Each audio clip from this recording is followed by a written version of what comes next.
You make me sick. Sick. Every time I look at your face, I regret the day I married you. No shame, no hesitation. You're worthless. Humility. Your skin, your hair, your whole bloodline, trash, all of it. All of it. Cynthia sat still, hands folded, eyes forward, her voice barely above a whisper. I just want what's fair for our daughter, Bradley. He slapped her. Open palm, full force, right across the face. The crack echoed off the walls. The entire courtroom gasped. Cynthia's head turned with the blow.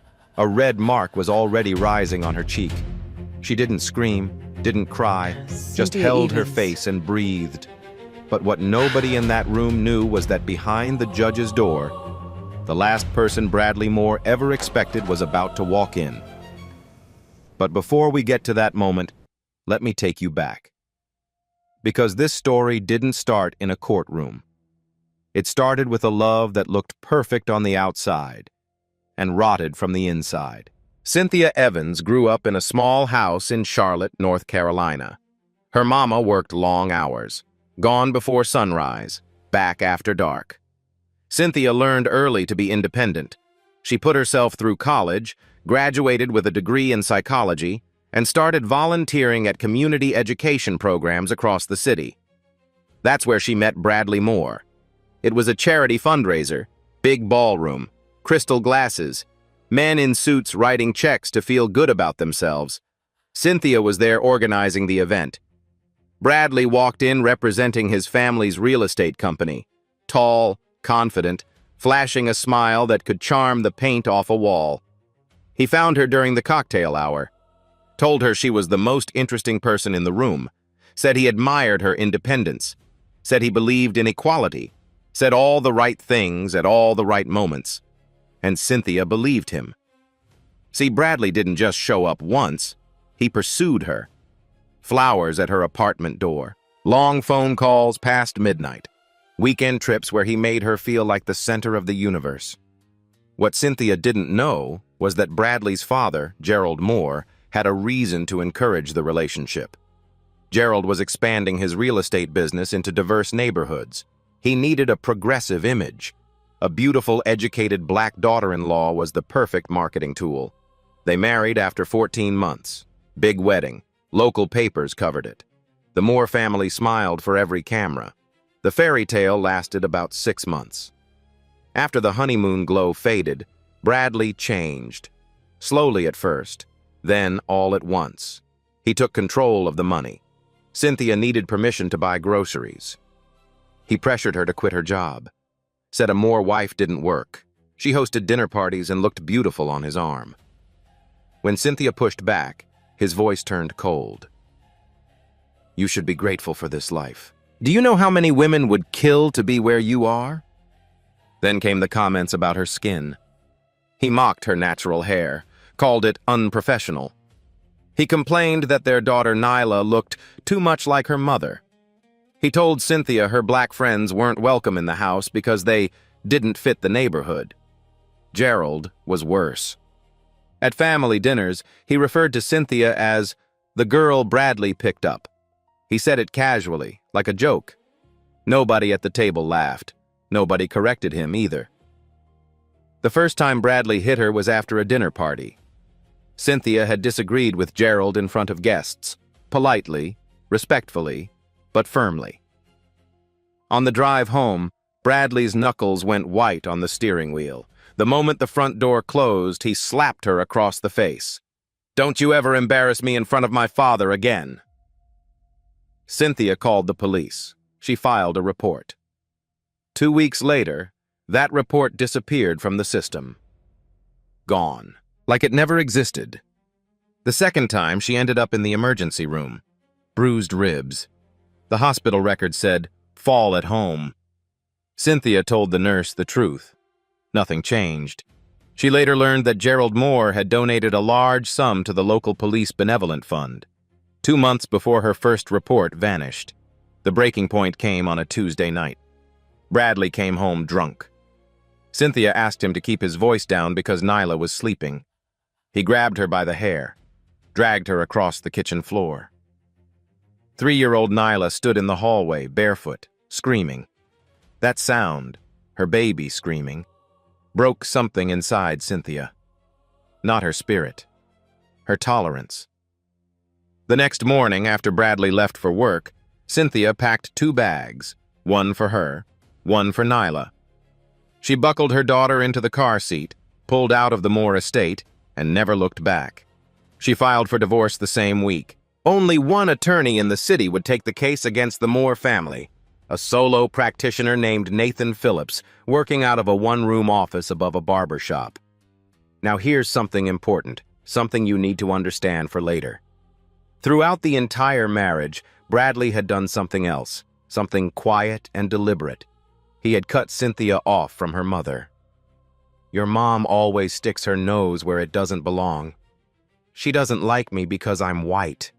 So who's the real racist here? Every phone call Cynthia made to her mama, Bradley punished her with silence or an argument afterward. So the calls got shorter, then less frequent, then almost stopped. Cynthia's mother knew something was wrong. She could hear it in her daughter's voice. The pauses, the careful words, the way she always said, "I'm fine," a little too fast. But she couldn't break through. And the Moore family? They never once asked about Cynthia's mother, never Googled her, never cared. To them, she was just some woman from some small town who was never around. A nobody, not worth 5 minutes of curiosity. That assumption, that lazy, arrogant, racist assumption, was about to cost them everything. Now let's go back to that morning. The morning everything changed. Cynthia woke up at 5:30. The apartment was dark and quiet. Nyla was still asleep in the next room, curled around a stuffed rabbit she'd had since she was a baby. Cynthia stood in front of the bathroom mirror. The fluorescent light above the sink flickered once, then held steady. She looked at her own reflection for a long time. The circles under her eyes were deep. She'd lost weight. Her collarbones were sharp beneath her skin. 8 months of barely sleeping, barely eating, running on nothing but the thought of her daughter's future. She ironed her blouse on the kitchen counter. Navy blue, the only one without a wrinkle or a memory attached to it. She put on small earrings, the pair her mother had given her years ago. Then she picked up the folder of documents Nathan Phillips had told her to bring. Medical records, bank statements, the things Bradley thought had disappeared. She kissed Nyla's forehead, left her with a neighbor, and drove to the courthouse alone. The building was old, gray stone, tall columns, the kind of architecture that was supposed to make people feel the weight of the law. Inside, the hallway smelled like floor cleaner and burnt coffee from a vending machine. Metal detectors beeped near the entrance. Security guards waved people through without looking up. Cynthia walked through those doors carrying a single folder in one hand and her phone in the other. 5 minutes later, a black Escalade pulled into the parking garage. Bradley Moore stepped out first. Navy suit, gold watch, sunglasses even though he was indoors. Behind him came Victoria Sanderson, his attorney, in a charcoal blazer with a leather briefcase that probably cost more than Cynthia's rent.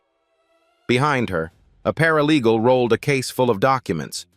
And behind all of them, Gerald Moore, Bradley's father, walked with the slow, heavy confidence of a man who believed every room he entered belonged to him. 4 people. A wall of money and power. Cynthia's attorney, Nathan Phillips, was already inside. He sat alone at the petitioner's table, arranging papers from a briefcase so old the stitching had come loose on one side. No paralegal, no assistant, just him. When Cynthia sat down beside Nathan, she could feel the imbalance without anyone saying a word. It was in the way Victoria's heels clicked with authority, in the way Gerald took a seat in the front row of the gallery like he owned the bench, in the way the paralegal stacked document after document on Bradley's table, a tower of paper designed to bury her. Nathan leaned over and whispered, "Stay calm. We have the truth. That's enough." Cynthia nodded, but the knot in her stomach didn't loosen. The hallway confrontation happened before the hearing even started. Cynthia had stepped out to get water from the fountain near the restrooms. The hallway was empty, except for the hum of the air conditioning and the faint sound of footsteps coming from around the corner. Bradley appeared first, then Gerald, then Victoria, a few steps behind, checking her phone. Bradley stopped right in front of Cynthia, close enough that she could smell his cologne, the same one he'd worn on their first date. The scent hit her like a fist to the chest. "You look tired, Cynthia." His voice was calm, almost friendly. That was the version of Bradley other people saw. Smooth, polished, reasonable. "This whole thing could be over today. Just sign the agreement and walk away." The agreement. Cynthia knew every line of it. No share of the marital home. The home she had helped choose, helped furnish, helped turn into something livable while Bradley traveled for work. Minimal alimony, barely enough to cover Nyla's daycare, and shared custody was structured so that Bradley would have primary decision-making power, meaning he would control where Nyla went to school, what doctor she saw, whether she could visit her own grandmother. It wasn't a divorce settlement. It was an erasure. "I'm not signing away my daughter's future," Cynthia said quietly, "because your family thinks they can buy a judge." The air in the hallway changed. Gerald Moore stepped forward. His voice dropped low, not loud, dangerous. "Careful, young lady. You don't want to make accusations you can't back up." Young lady. He said it the way people say sweetheart when they mean shut up. Nathan Phillips appeared at the end of the hallway. He walked quickly, put a gentle hand on Cynthia's elbow. "Let's go back inside," he said. Cynthia turned without another word, but she could feel their eyes on her back all the way down the hall. Inside the courtroom, the hearing was called to order. But something was off. The judge's chair was empty. The clerk stood near the bench, speaking into a phone with her hand cupped over the receiver. The bailiff, Deputy Clark Wilson, stood near the side door looking more alert than usual. After a long pause, the clerk addressed the room. "Ladies and gentlemen, I need to inform you that Judge Hammond has recused himself from this case effective this morning. A previously undisclosed professional relationship between Judge Hammond and an attorney associated with the respondent's family has been identified." A murmur rippled through the gallery. Victoria Sanderson's face didn't change, not even a flicker. She had probably known this was a possibility, maybe even expected it. Gerald, sitting in the front row, pulled out his phone and started texting. Nathan leaned towards Cynthia. "This could be good or bad. Depends on who they bring in." The clerk continued. "A replacement judge has been assigned and will be presiding shortly. Please remain seated." No name was given. The courtroom waited. Minutes stretched like hours. Cynthia could hear the clock on the wall ticking. She could hear Gerald's fingers tapping against his phone screen. She could hear her own heartbeat in her ears. Victoria used the delay to make her first move. She stood and addressed the clerk directly, requesting that a preliminary motion be entered before the new judge arrived. A motion to limit Cynthia's financial discovery requests. "The petitioner's demands are overly broad, unnecessarily invasive, and designed to harass my client," Victoria said. Her voice was polished, practiced. Every word is chosen like a chess piece. Nathan stood to object. "Your Honor," he stopped. There was no judge. He turned to the clerk instead. "These discovery requests are standard in any marital asset case. The respondent controls multiple properties, business accounts, and—" Victoria cut him off. "The respondent's financial portfolio is complex, and the petitioner's counsel lacks the resources to properly review the scope of what he's requesting. This is a fishing expedition." It was a clean hit, professional, devastating, and everyone in the room felt it. The implication that Nathan was too small, too underfunded, too beneath Victoria's level to be taken seriously. Nathan sat down. His jaw was tight. Cynthia could see the frustration in his hands. the way his fingers pressed hard into the table's edge.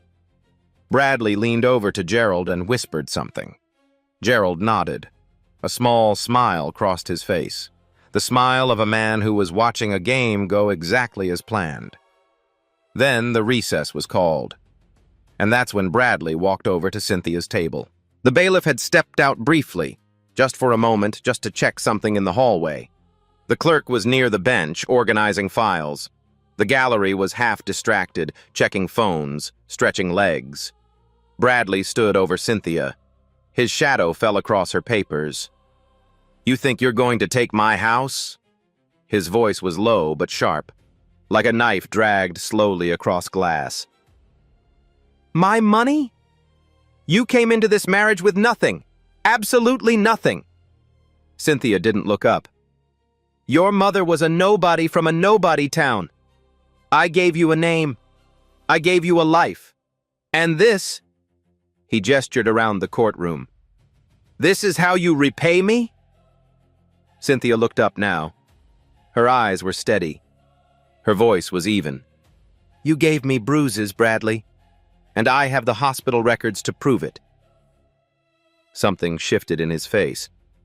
The mask, the polished country club handshake and smile mask, cracked right down the middle. Gerald, from the gallery, hissed through his teeth, "Bradley, sit down."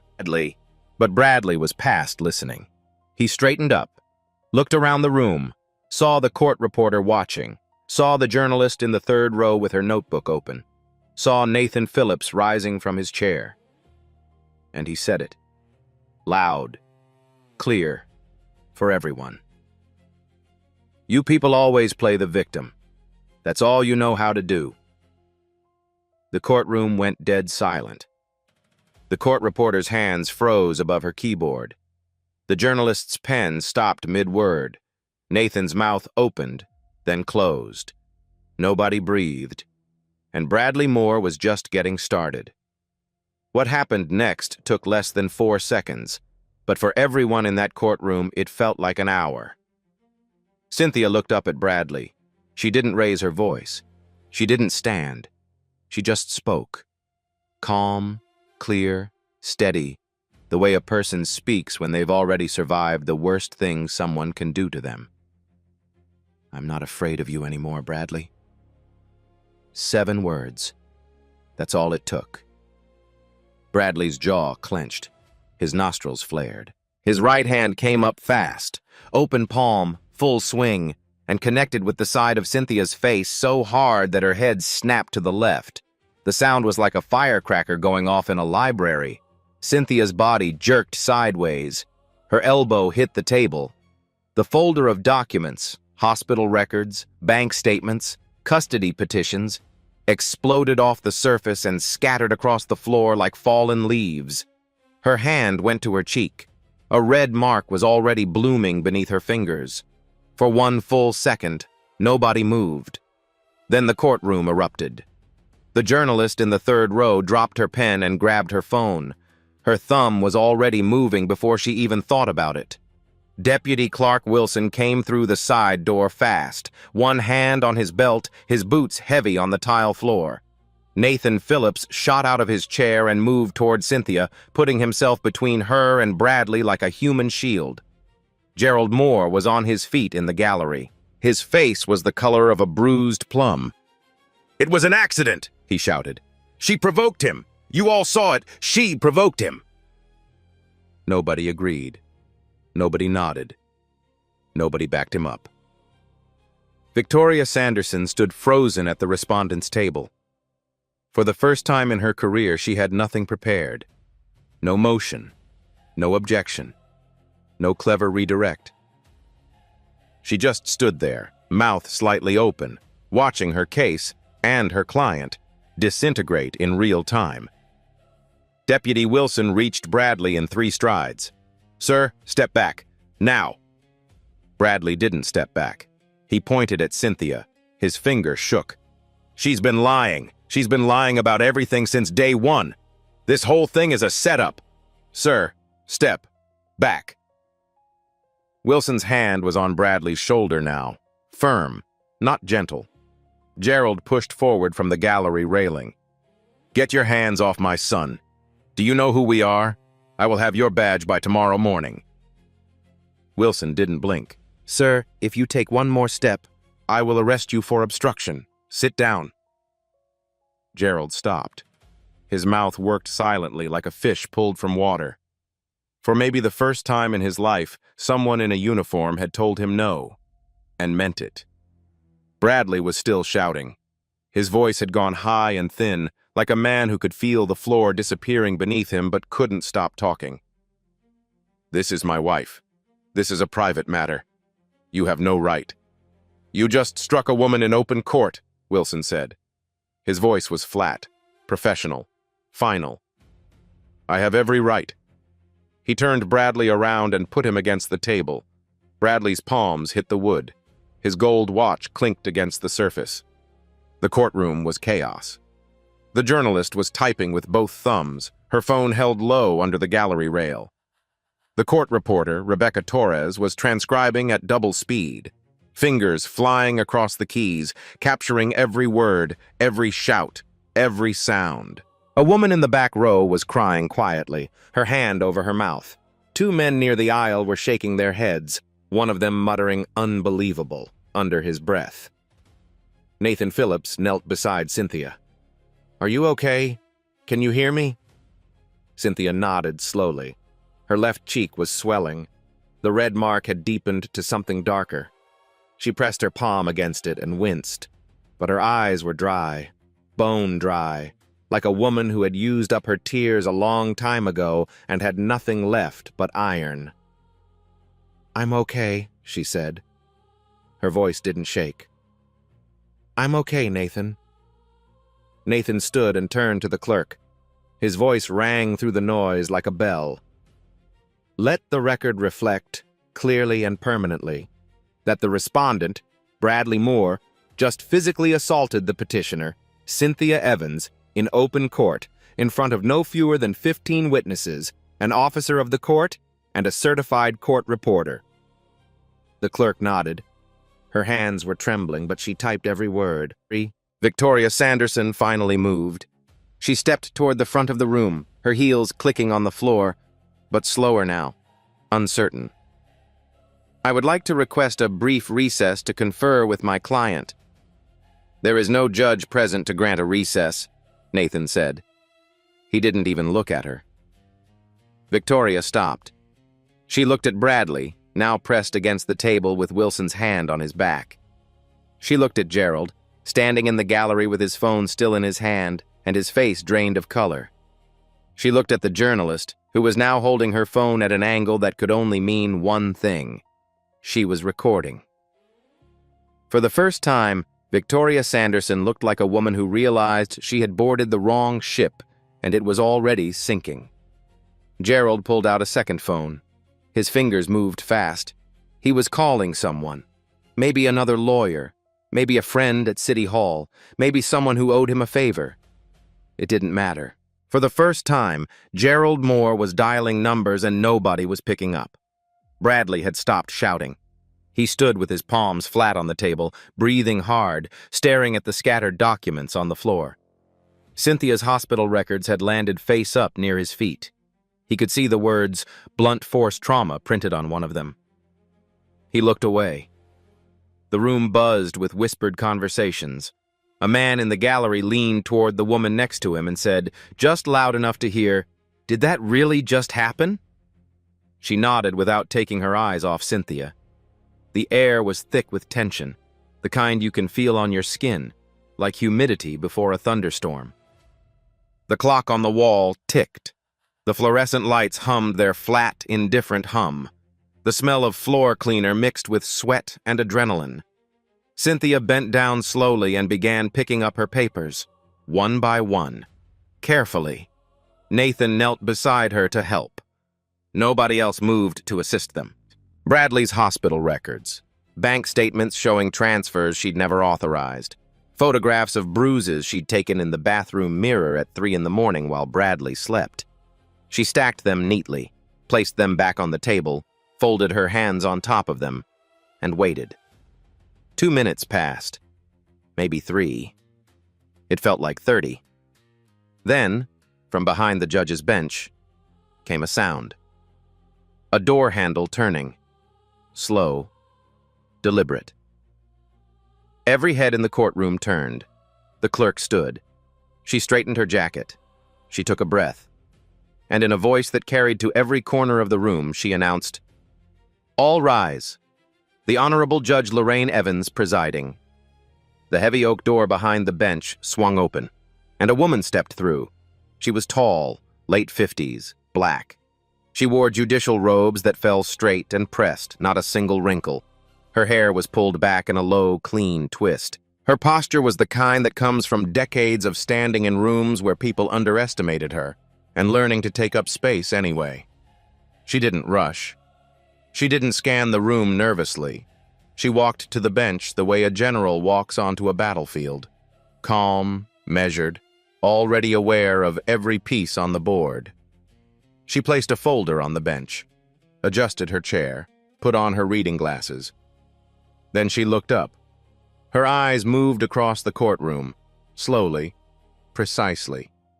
She took in the scene piece by piece, the scattered documents still partially on the floor. The court reporter is still typing. Deputy Wilson with his hand on Bradley's back. Gerald Moore standing in the gallery with his mouth half open. Victoria Sanderson frozen mid-step. And then her eyes found Cynthia. The red mark on her daughter's cheek. The swelling beneath the eye. The way Cynthia held her face with one hand while the other gripped the edge of the table so hard her knuckles had gone pale. Judge Lorraine Evans looked at her daughter. Cynthia looked up at her mother. The entire courtroom gasped. Not a small gasp. Not a polite intake of breath. The kind of gasp that comes from 15 people all realizing the same devastating truth at the exact same moment. Like the air had been sucked out of the room through a single invisible hole. Bradley, still pressed against the table, turned his head. He saw the judge. He saw Cynthia. His eyes moved to the brass placard at the front of the bench. Evans. The blood drained from his face so fast it looked like someone had pulled a plug beneath his skin. Gerald Moore's phone slipped from his hand. It hit the wooden bench with a sharp crack that echoed through the silence like a second slap. Victoria Sanderson closed her eyes, just for 1 second, just long enough to understand that everything, absolutely everything, had just changed. And Cynthia, still holding her bruised cheek, still sitting in that same chair where her husband had struck her, looked at her mother on the bench, and for the first time all morning, exhaled. The courtroom was so quiet you could hear the fluorescent lights buzzing above the bench. Judge Lorraine Evans removed her reading glasses, set them beside her folder. Then she spoke. "Deputy Wilson, please approach and report what occurred in this courtroom before my arrival." Wilson stepped forward, stood straight, hands at his sides. "Your Honor, approximately 6 minutes ago, the respondent, Bradley Moore, struck the petitioner, Cynthia Evans, across the face with an open hand. The blow was delivered in full view of the gallery, the court reporter, myself, and approximately 15 other individuals." Judge Evans turned to Victoria Sanderson. "Counselor, is your client aware that he just committed criminal assault in a court of law?" Victoria stood. Her fingers trembled slightly. "Your Honor, my client has been under extreme emotional duress." "Counselor." The word landed like a gavel. "Emotional duress is not a legal defense for battery in any courtroom in the United States. Choose your next words carefully." Victoria sat down. Judge Evans turned to Bradley. His palms were flat on the table. His face was gray. "Mr. Moore, you are hereby held in contempt of this court. You will be remanded into custody immediately. Deputy Wilson, take him." Wilson moved forward with handcuffs. Gerald Moore shot to his feet. "This is outrageous. Your Honor, do you have any idea who—" "Sir." Judge Evans looked at Gerald the way a hawk looks at a rabbit. "If you finish that sentence, you will join your son. Sit down." Gerald sat. The handcuffs clicked around Bradley's wrists. The metallic ring echoed through the room. Bradley's eyes drifted to the brass placard on the bench. Evans. His lips moved slowly. Wait. Evans. Your last name is... She's your... Mr. Moore. I will address that now. Judge Evans looked across the courtroom and spoke with surgical precision. For the record, I am disclosing that the petitioner, Cynthia Evans, is my daughter. I was assigned as emergency replacement 30 minutes ago following Judge Hammond's recusal. I was not aware of the parties involved until I reviewed the docket upon arrival. If either party wishes to file for my recusal, you may do so. However, regardless of any familial relationship, I witnessed a criminal act in my courtroom. I am obligated by law to act. No recusal motion changes that. Now let me tell you what nobody in the Moore family ever bothered to learn. Lorraine Evans was not just a lawyer from a small town. She started as a civil rights attorney in Mississippi, taking cases nobody else would touch. Against police departments, against corporations. She won. Again and again. She was appointed to the United States Court of Appeals for the Fourth Circuit, one of the most powerful federal courts in the country. Her rulings on civil rights and domestic violence had been cited by the Supreme Court 3 times. Legal scholars called her the conscience of the Fourth Circuit. Law students studied her opinions nationwide. Last year, she was placed on the presidential shortlist for the next Supreme Court vacancy. This was the woman Gerald Moore dismissed as nobody from a nobody town. The woman Bradley never once Googled. The woman whose daughter they beat, belittled, and tried to erase. Why didn't they know? Simple. Lorraine kept her distance from the Moore family from the start. She met Bradley exactly 3 times and saw enough each time. Bradley spent years cutting Cynthia off from her mother.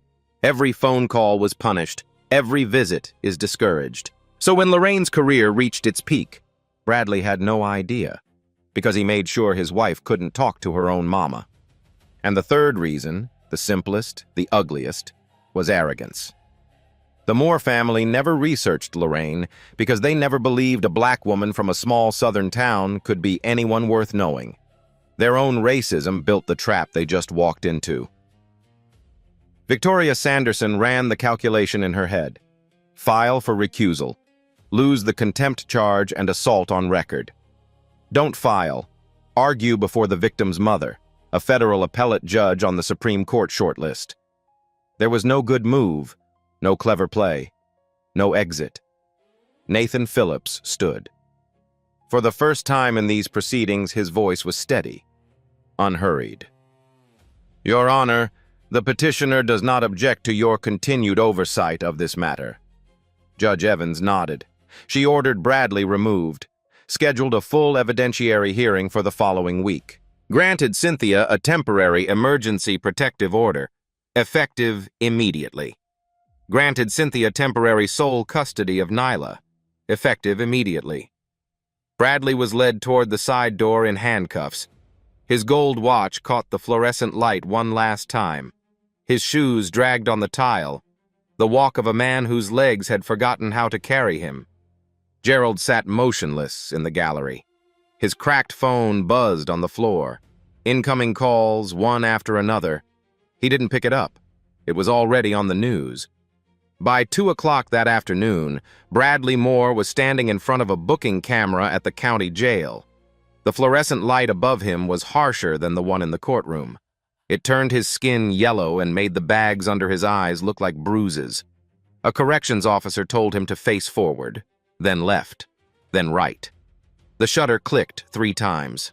His navy suit was gone, replaced by an orange jumpsuit 2 sizes too big that hung off his shoulders like a surrender flag. His gold watch had been placed in a plastic bag along with his wallet, his belt, and his wedding ring. He signed for them with a hand that wouldn't stop shaking. In a holding cell down the hall, he sat on a metal bench bolted to the wall. The bench was cold. The air smelled like disinfectant and something worse underneath it. A man in the next cell was singing to himself, low, tuneless, endless. Bradley stared at the floor and said nothing. Gerald Moore moved fast. Within an hour, he had a criminal defense attorney on the phone, one of the best in the state. But the attorney asked one question that stopped Gerald cold. Was there a court reporter present when it happened? Yes.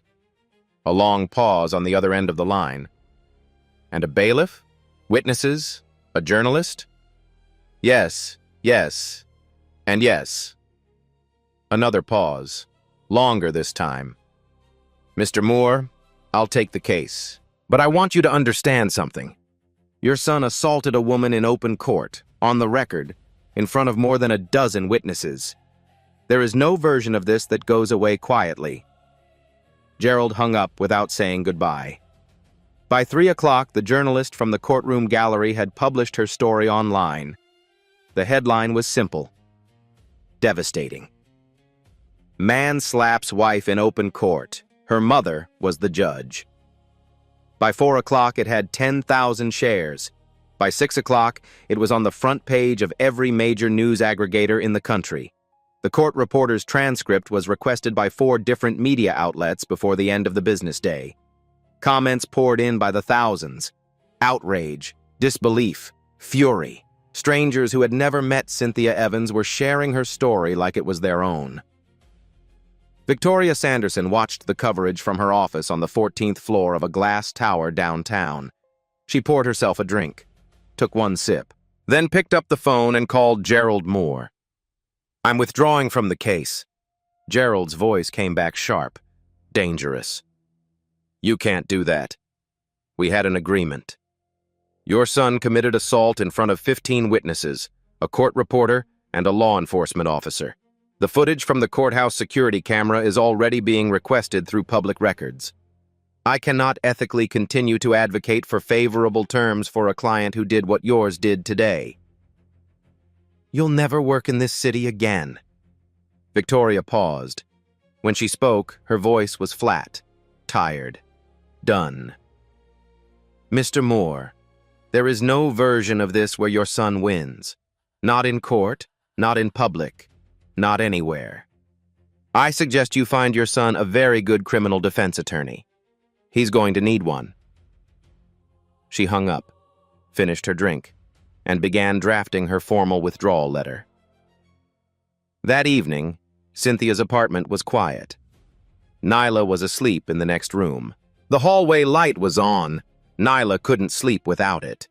Through the cracked door, Cynthia could hear the soft rhythm of her daughter's breathing. Steady, peaceful, unaware of everything that had happened that day. Cynthia sat on the couch with a bag of frozen peas pressed against her cheek. The swelling had gone down slightly, but the bruise was deepening, purple at the center, yellow at the edges. It throbbed with every heartbeat. Her phone buzzed. She looked at the screen. Mom. She answered. Lorraine didn't talk about the case. She couldn't. Not ethically, not now. She simply said 5 words. I'm proud of you, baby. Cynthia pressed the phone against her ear. She closed her eyes, and for the first time in 8 months, for the first time since she'd packed those 2 bags and driven away from the Moore estate with her daughter in the back seat, she let herself cry. Not from pain, not from fear, from relief. The kind of relief that comes when you've been holding your breath for so long that you forgot what breathing felt like. The kind that makes your whole body shake, not because you're breaking, but because you're finally allowing yourself to stop being strong for 5 minutes. The frozen peas slipped off her cheek and landed on the couch cushion. She didn't pick them up. She just sat there, phone pressed to her ear, listening to her mother breathe on the other end of the line. Outside, the streetlight flickered through the window. Nyla's breathing continued. Soft, steady, safe. For the first time in years, Cynthia felt like maybe, just maybe, the worst part was over. The next morning, Detective Amanda Foster sat at her desk with a manila folder open in front of her. Inside, the court reporter's transcript, Deputy Wilson's incident report, and 3 security camera screenshots showing the exact moment Bradley Moore's hand connected with Cynthia's face. Foster had worked on domestic violence cases for 11 years. But she had never seen an assault committed in open court, on the record, in front of a dozen witnesses and a certified court reporter. She started with the obvious, reviewed the transcript line by line, interviewed Deputy Wilson, reviewed 3 angles of security footage. No ambiguity, no room for interpretation. But Foster didn't stop there. She pulled Cynthia's name through the system and found something that made her sit back in her chair. 3 police reports, filed over 3 years, all domestic violence, all naming Bradley Moore. The first, filed after Bradley slapped Cynthia for contradicting Gerald at a dinner party. Status: closed. Insufficient evidence. No follow-up ever conducted. The second, filed after Cynthia arrived at a station with a bruised arm and split lip. Status: closed. Complainant declined to pursue. Except Foster checked the intake form. Cynthia had not declined. Someone checked that box for her. The third, filed after hospitalization with bruised ribs, had vanished entirely. No case number. No record. Gone. Foster ran Gerald Moore's name in connection with local law enforcement. 8 months before the first report disappeared, Gerald had donated $75,000 to the Police Benevolent Fund through a shell company. The paper trail led straight to Moore's real estate holding group. This wasn't just domestic violence. This was an obstruction, bribery, conspiracy. Foster's supervisor approved a full corruption inquiry within the hour. While Foster pulled threads inside the department, the story outside was catching fire. The courtroom journalist published a long-form article that morning, direct quotes from witnesses, transcript excerpts, a photograph of the courthouse with the caption, "Inside this building, a man thought his money made him untouchable. He was wrong." Regional outlets picked it up first, then national.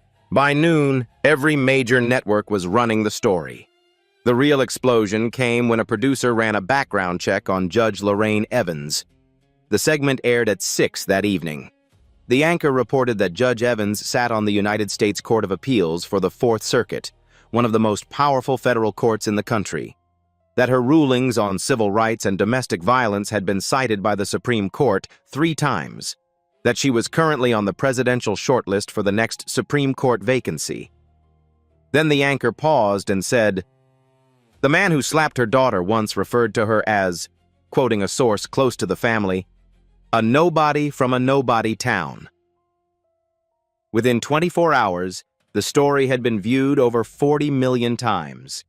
Hashtags trended worldwide. Civil rights organizations rallied behind Cynthia.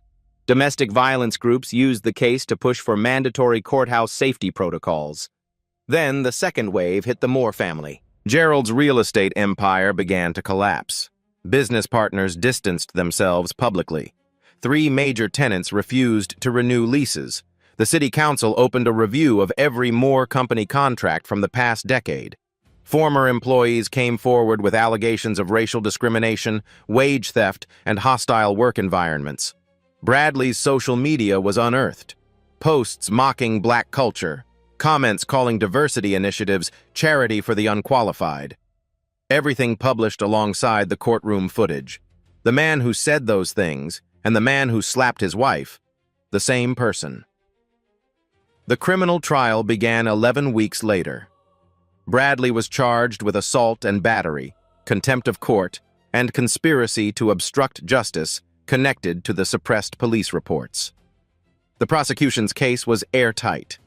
Transcript, security footage from 3 angles, Deputy Wilson's testimony, and Cynthia herself. She sat in the witness chair in a simple black dress, hands folded, voice calm. She didn't dramatize, didn't cry. She told the truth, clearly, chronologically, devastatingly. The first slap, the hospital visit, the reports that disappeared, the night Bradley dragged her across the kitchen floor while Nyla screamed in the hallway. The defense tried everything. Character witnesses calling Bradley a good father, a psychologist testifying about stress, an argument that Cynthia provoked the courtroom incident. The jury didn't buy a word of it. Guilty. All counts. 18 months in state prison. Permanent restraining order. Full financial restitution to Cynthia. Bradley stood in a gray suit that no longer fit. He looked smaller. When the sentence was read, his shoulders dropped. He didn't speak. A man who had finally run out of people to blame. Gerald was charged separately. Bribery, obstruction, conspiracy. His trial was pending, but it didn't matter. The empire was already gone. Contracts, partnerships, reputation, all of it. The divorce was resolved in 4 days with a new judge. Lorraine recused herself from all civil proceedings. Cynthia received full custody of Nyla, the marital home, appropriate alimony, a college fund for her daughter from the marital assets Bradley once told her she had no right to touch. Nathan Phillips stood beside Cynthia when the final ruling was read. He didn't celebrate. He shook her hand and said, "You earned this, every bit of it." 6 months later, Cynthia Evans stood in front of a classroom at Charlotte Community College. She was halfway through her degree in social work. The professor had asked each student to introduce themselves and explain why they chose this field. When it was Cynthia's turn, she stood up, smoothed the front of her blouse, took a breath. "Because someone believed me when it mattered most," she said, "and I want to be that person for someone else." She sat down. The room was quiet for a moment. Then the woman sitting next to her reached over and squeezed her hand. No words, just a squeeze. Sometimes that's enough. On Tuesday and Thursday evenings, Cynthia volunteered at a domestic violence shelter 12 minutes from her apartment. She answered phones. She helped women fill out paperwork. She sat with them in waiting rooms and didn't say anything unless they wanted her to. Most of the time, they just wanted someone to sit there. Someone who understood. Nyla was in preschool now. She had her mother's eyes and her grandmother's stubbornness. She liked butterflies, grape juice, and asking why at least 40 times a day. She didn't remember the night her father dragged her mother across the kitchen floor. That was the one mercy Cynthia held on to. Judge Lorraine Evans continued to serve on the Fourth Circuit Court of Appeals. But something had shifted after the courtroom incident. She began speaking publicly about domestic violence and judicial reform. Not from behind a bench, but at conferences, universities, and congressional hearings. She pushed for mandatory safety protocols in family courtrooms nationwide.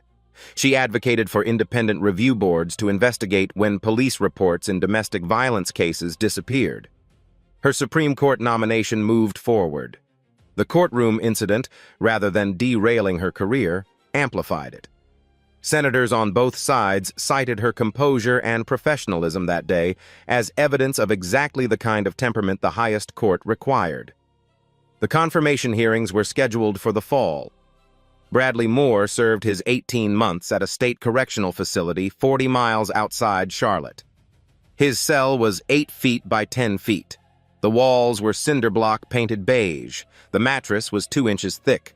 Gerald visited twice. The first time, they argued. The second time, Gerald sat across the glass partition for 11 minutes without saying a word.